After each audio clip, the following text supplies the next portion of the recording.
نحمده ونصلي على رسوله الكريم اما بعد فاعوذ بالله من الشيطان الرجيم بسم الله الرحمن الرحيم رب اشرح لي صدري ويسر لي امري واحلل عقدة من لساني يفقهوا قولي. السلام علیکم ورحمۃ اللہ وبرکاتہ. ناظرین، پروگرام دعا کیجیے کے ساتھ آپ کی خدمت میں حاضر ہیں.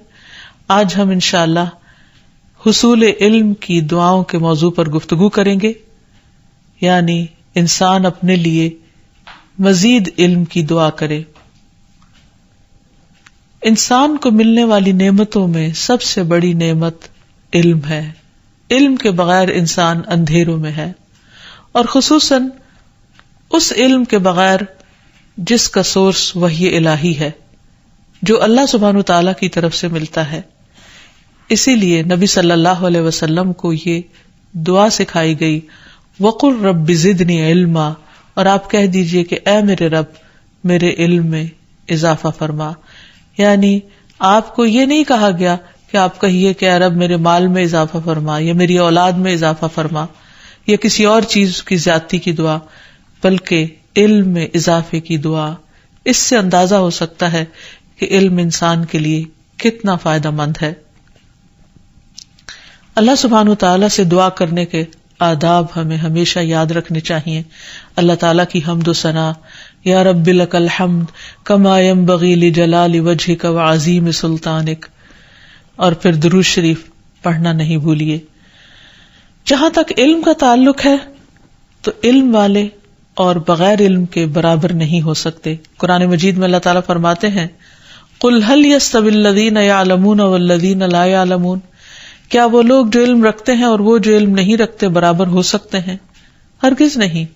یرفع اللہ الذین آمنوا منکم والذین اوتوا العلم درجات، اللہ تعالیٰ ان لوگوں کے درجات بلند کرتا ہے جو ایمان لائے، اور جو علم دیے گئے ان کے درجات تو اور زیادہ بلند ہیں. اس لیے انسان کو ہمیشہ علم حاصل کرنے کا حریص بھی ہونا چاہیے، اس کی کوشش کرنی چاہیے، اور اس کے لیے دعا کرنی چاہیے. اللہ سبحانہ وتعالیٰ نے جو سب سے پہلی وحی نبی صلی اللہ علیہ وسلم پر اتاری تو اس میں بھی پڑھنے کی تلقین کی گئی. فرمایا، اقرأ بسم ربک الذی خلق خلق الانسان من علق اقرأ وربک الاکرم الذی علم بالقلم. پڑھیے اپنے رب کے نام سے جس نے پیدا کیا، انسان کو جمے ہوئے خون سے پیدا کیا. پڑھیے، اور آپ کا رب بہت کرم فرمانے والا ہے جس نے قلم کے ساتھ تعلیم دی ہے. تو اس سے یہ پتہ چلتا ہے کہ انسان کو پڑھنے اور لکھنے دونوں چیزوں کی طرف توجہ کرنی چاہیے، کیونکہ پہلی وحی میں ان دونوں چیزوں کا ذکر ساتھ ساتھ آیا ہے.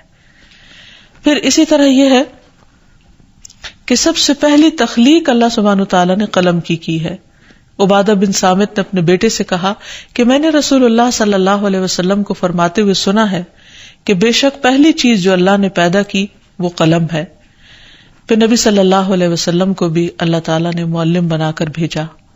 قرآن مجید میں آتا ہے، کما ارسلنا فیکم رسولا منکم یتلو علیکم آیاتنا ویزکیکم وَيُعَلِّمُكُمُ الْكِتَابَ وَالْحِكْمَةَ وَيُعَلِّمُكُمْ مَا لَمْ تَكُونُوا تَعْلَمُونَ.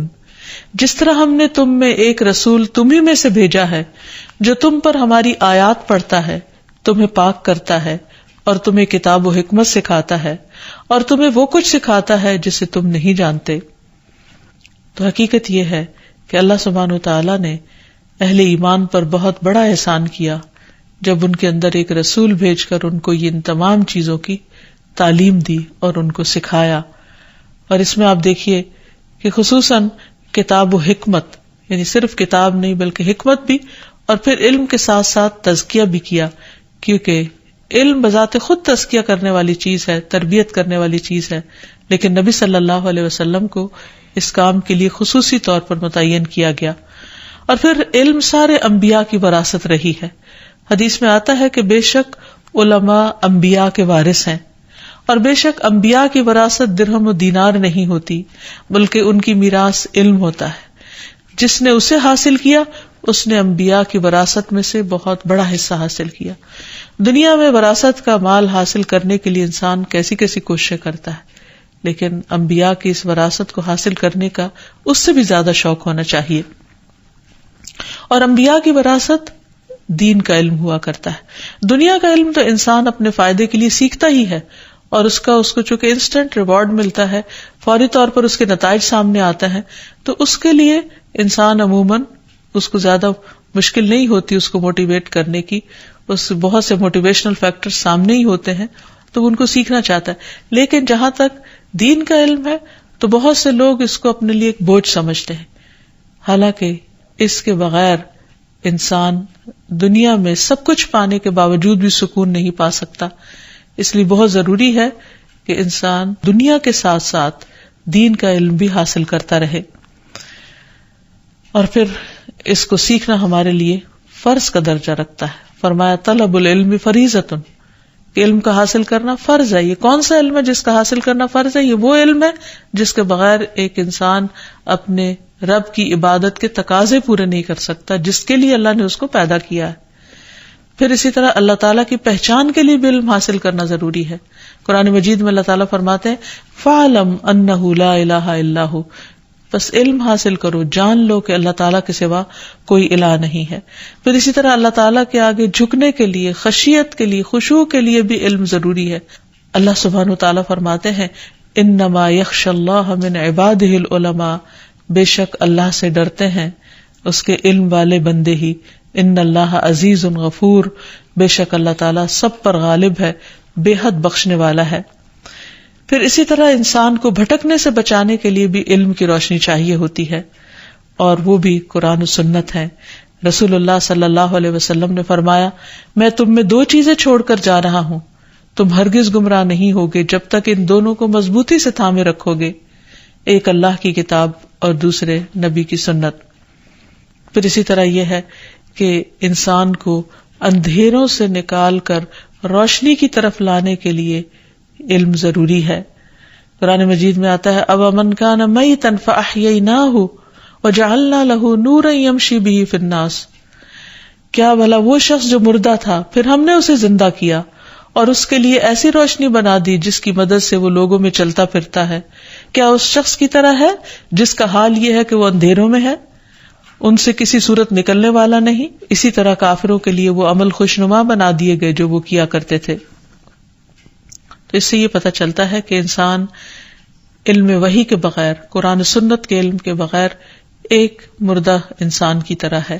اور جب تک اللہ تعالی کی بھیجی ہوئی وحی انسان کے اندر اس کی سمجھ بوجھ نہیں آتی تو اس کے اندر زندگی کی وہ رمق نہیں آتی جو آنی چاہیے.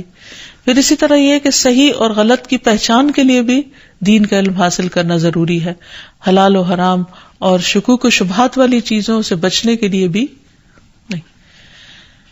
پھر اسی طرح حق و باطل میں فرق کے لیے، صحیح اور غلط کی پہچان کے لیے بھی علم حاصل کرنا بہت ضروری ہے، ورنہ انسان اندھیرے میں ہے، اور اندھیرے میں رہنا انسان کے لیے نقصان دہ ہے. کیونکہ کل قیامت کے دن جب سب پردے ہٹا دیے جائیں گے اور انسان کے اعمال کی جزا اس کے سامنے آئے گی تو انسان کے لیے سوائے حسرت اور پریشانی کے کچھ نہ ہوگا. اس لیے ضروری ہے کہ انسان اللہ پر اور اللہ کی باتوں پر ایمان رکھتے ہوئے جو جائز ہے اور ناجائز ہے ان کو اچھی طرح سمجھتا ہو اور اس کے مطابق اپنی زندگی تبدیل کرنے والا ہو. اللہ تعالیٰ فرماتے ہیں وَيَرَى الَّذِينَ أُوتُوا الْعِلْمَ الَّذِي أُنزِلَ إِلَيْكَ مِن رَّبِّكَ هُوَ الْحَقُّ وَيَهْدِي إِلَى صِرَاطِ الْعَزِيزِ الْحَمِيدِ، اور وہ لوگ جنہیں علم دیا گیا وہ دیکھتے ہیں کہ جو کچھ تیری طرف تیرے رب کی جانب سے نازل کیا گیا ہے وہی حق ہے، اور وہ اس کا راستہ دکھاتا ہے جو سب پر غالب ہے، تمام خوبیوں والا ہے. پھر اسی طرح علم کے راستے پر چلنا، علم حاصل کرنے کے لیے گھر سے نکلنا جنت کے راستے آسان کر دیتا ہے. نبی صلی اللہ علیہ وسلم نے فرمایا من سلک طریقا یلتمس فیہ علما سہل اللہ لہ طریقا الی الجنہ، کہ جو شخص علم کا راستہ اختیار کرے گا اللہ تعالیٰ اس کے لیے جنت کا راستہ آسان فرما دیں گے. اور بے شک فرشتے طالب علم کی رضا کے لیے اپنے پر بچھاتے ہیں، یعنی اس کا اتنا اکرام کرتے ہیں، اس کے آگے ہمبل ہو جاتے ہیں. پھر ایسے لوگوں کو اللہ سبحانہ وتعالیٰ چنے ہوئے لوگ قرار دیتا ہے. اور یہ کسی بھی انسان کی انتہائی خوش قسمتی کی بات ہے کہ اللہ تعالیٰ اس کو دین کا علم عطا کرے. حدیث میں آتا ہے من یرد اللہ بہ خیرا یفقہہ فی الدین، اللہ تعالیٰ جس کے ساتھ بھلائی کا ارادہ کرتا ہے اس کو دین کی سمجھ بوجھ عطا کر دیتا ہے. اور جو لوگ خصوصاً قرآن کی تعلیم حاصل کرتے ہیں اللہ تعالیٰ ان کو اپنے خاص بندے قرار دیتا ہے. اور حدیث میں یہ بھی آتا ہے کہ تم میں سے بہترین وہ لوگ ہیں جو قرآن سیکھیں اور سکھائیں. اس لیے انسان کو ہمیشہ دین کا علم حاصل کرنے کا حریص ہونا چاہیے اور اس کے فائدوں کو مد نظر رکھتے ہوئے جو کہ آخرت سے متعلق ہیں. دنیا میں بھی اس کے فائدے کہ انسان کو اچھے برے کا فرق پتہ چلتا ہے، اللہ تعالیٰ کی رضا اور ناراضگی کے کاموں کا پتہ چلتا ہے، اور پھر صرف پتہ ہی نہیں چلتا بلکہ ان کو اچھے کاموں کو کرنے کے لیے موٹیویشن بھی ملتی ہے قرآن و سنت سے. تو اس لیے اس کو جاننا بے حد ضروری ہے. اور پھر انسان بغیر علم کے جب عبادت کرتا ہے تو اس عبادت میں بھی بہت سی غلطیاں کر جاتا ہے. جیسے کہ ایک حدیث میں آتا ہے کہ ایک شخص 60 سال تک نماز پڑھتا رہتا ہے اور اس کے پاس ایک نماز بھی ایسی نہیں ہوتی کہ جس میں خوشبو خضوع ہو، یعنی کہ جو سٹینڈرڈ پر جو اللہ تعالیٰ نے کرائیٹیریا دیا ہے کہ اچھی نماز کا اس پر پوری اترتی ہو. تو ایسا کیوں ہوتا ہے؟ بغیر علم کے ہوتا ہے. پھر اسی طرح یہ ہے کہ جب ایک انسان علم حاصل کر کے عمل کرتا ہے تو وہ اس عابد سے بہتر ہے جو بغیر علم کے عمل کر رہا ہوتا ہے. رسول اللہ صلی اللہ علیہ وسلم نے فرمایا علم کی فضیلت عبادت کی فضیلت سے بہتر ہے اور تمہارا بہترین دین تقویٰ ہے. پھر یہ بھی یاد رکھیے کہ جو لوگ علم دین حاصل کرتے ہیں ان کے لیے ساری مخلوق دعائیں کر رہی ہوتی ہے، حتیٰ کہ سمندر کی مچھلیاں اور زمین کی چیونٹیاں بھی اس کے لیے دعا کر رہی ہوتی ہیں. اور خصوصاً جو لوگوں کو بھلائی کی تعلیم دے رہا ہو. جس گھر میں ایسے سیکھنے سکھانے کا عمل ہوتا ہے اس پر اللہ کی رحمتیں نازل ہوتی ہیں. ابو ہریرہ کہا کرتے تھے کہ قرآن پڑھنے کی وجہ سے گھر اپنے رہنے والوں کے لیے کشادہ ہو جاتا ہے، لڑائی جھگڑے اور فتنے فساد ختم ہوتے ہیں. شیطان اس گھر کو چھوڑ دیتے ہیں کیونکہ فرشتے اس میں حاضر ہوتے ہیں. اس گھر کی خیر و برکت بڑھ جاتی ہے. اور قرآن نہ پڑھنے کی وجہ سے گھر اپنے رہنے والوں کے لیے تنگ ہو جاتا ہے، فرشتے اس کو چھوڑ دیتے ہیں اور شیطان اس میں بسیرا کر لیتے ہیں اور اس کی خیر و برکت کم ہو جاتی ہے. پھر اسی طرح قرآن و سنت کی تعلیم دی دلائی جا رہی ہوتی ہے، وہاں پر رحمت اور سکینت نازل ہوتی ہے. پھر انسان کو ایسے علم کا مرنے کے بعد بھی فائدہ پہنچتا ہے، صدقہ جاریہ اس کے لیے بنتا ہے. آگے کے سارے مرحلے انسان کے آسان ہوتے ہیں کیونکہ انسان پہلے سے پریپیئرڈ ہوتا ہے. اس کو معلوم ہوتا ہے کہ موت کے وقت کس طرح فرشتے آئیں گے اور پھر قبر میں کیسے حساب کتاب ہوگا. ان سوالوں کے جوابوں کی تیاری وہ دنیا سے ہی شروع کر دیتا ہے. پھر اس کو معلوم ہوتا ہے کہ قیامت کے دن کیا کیا مرحلے ہیں جن سے اس کو گزرنا ہوگا اور ان کی بھی تیاری وہ دنیا سے ہی شروع کر دیتا ہے. پھر جنت میں داخلے کے لیے کیا چیزیں چاہیے وہ بھی اس کو دین کا علم حاصل کر کے پتہ چلتا ہے اور پھر وہ ان کے لیے حریص ہوتا ہے اور اس کے لیے کوشش کرتا ہے اور نیک عمل کرتا ہے. اور جہاں تک جہالت کا تعلق ہے تو جہالت کی وجہ سے نہ انسان اللہ تعالیٰ کو پہچانتا ہے نہ بندوں کے حقوق کو پہچانتا ہے اور بعض اوقات لا علمی کی وجہ سے شرک تک کا ارتکاب کر جاتا ہے جو انسان کے حق میں سخت خطرناک ہے. پھر اسی طرح نبی صلی اللہ علیہ وسلم کی حیثیت اور مقام کو نہیں پہچانتا.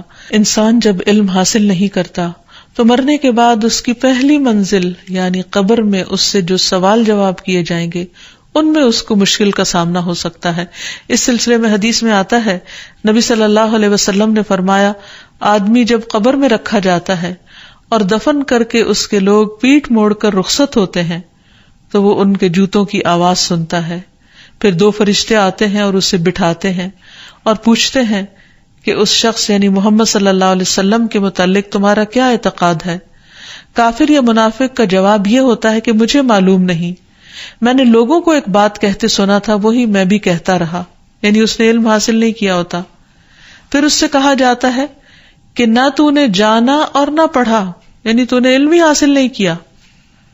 اس کے بعد اسے ایک لوہے کے ہتھوڑے سے اس کے دونوں کانوں کے درمیان بڑے زور سے مارا جاتا ہے اور وہ اتنے بھیانک طریقے سے چیختا ہے کہ وہ 2 بوجھوں یعنی انسان اور جن کے سوا ارد گرد کی تمام مخلوق سنتی ہے. تو اس سے اندازہ ہوتا ہے کہ انسان کے لیے علم حاصل کرنا کس قدر ضروری ہے اور علم کی عدم موجودگی میں اس کے لیے کیسی بڑی بڑی مشکلات ہو سکتی ہیں. اللہ تعالیٰ ہم سب کو اس سے محفوظ رکھے. پھر اسی طرح علم کا نہ ہونا انسان کے اندر منافقت کو جنم دے دیتا ہے، کیونکہ انسان علم سے خشیت آتی ہے، خدا کا خوف آتا ہے اور انسان کا ایمان درست ہوتا ہے. اور جب خدا کا خوف ہی نہیں ہوتا تو انسان کے اندر منافقت پلنے لگتی ہے.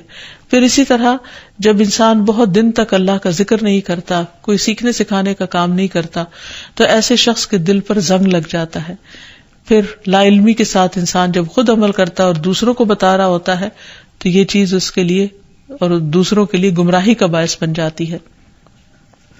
پھر بعض اوقات لا علمی کی وجہ سے اختلافات اور جھگڑے پیدا ہو جاتے ہیں. پھر بغیر دلیل کے جب لوگ کسی چیز کو دین سمجھ کر عمل کرتے ہیں تو بعض اوقات بدعات کا شکار ہو جاتے ہیں جو ان کی آخرت کے لیے سخت نقصان دہ ہیں. پھر اسی طرح عبادات میں ایسی ایسی غلطیاں کرتے ہیں کہ جس کی وجہ سے وہ عبادت کا ہونا اور نہ ہونا برابر ہو جاتا ہے. پھر آخرت میں بھی انسان کے لیے سخت مشکل اور تکلیف کا باعث ہو سکتا ہے اگر وہ صحیح علم نہ حاصل کرے اور اس کے مطابق عمل نہ کرے.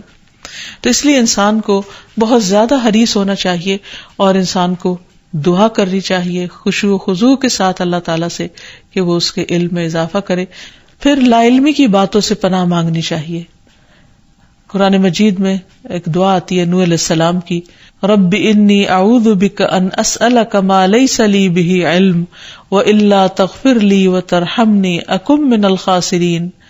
اے میرے رب، بے شک میں تجھ سے پناہ مانگتا ہوں کہ تجھ سے اس بات کا سوال کروں جس کا مجھے کچھ علم نہیں، اور اگر تو نے مجھے نہ بخشا اور مجھ پر رحم نہ کیا تو میں خسارہ پانے والوں میں سے ہو جاؤں گا.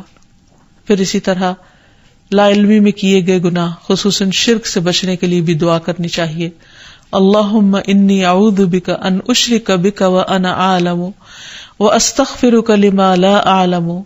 اے اللہ، میں تیری پناہ چاہتا ہوں اس بات سے کہ میں جان بوجھ کر تیرے ساتھ کسی کو شریک کروں اور جو میں نہیں جانتا ہوں اس کے لیے تجھ سے مغفرت کا طالب ہوں. واستغفرک لما لا اعلم. پھر نفع مند علم حاصل کرنے کے لیے دعا، اللہم انی اسألک علما نافعا واعوذ بک من علم لا ينفع. اے اللہ، میں تجھ سے نفع بخش علم کا سوال کرتا ہوں اور فائدہ نہ دینے والے علم سے تیری پناہ چاہتا ہوں کہ ہمیں تو بچا کے رکھنا.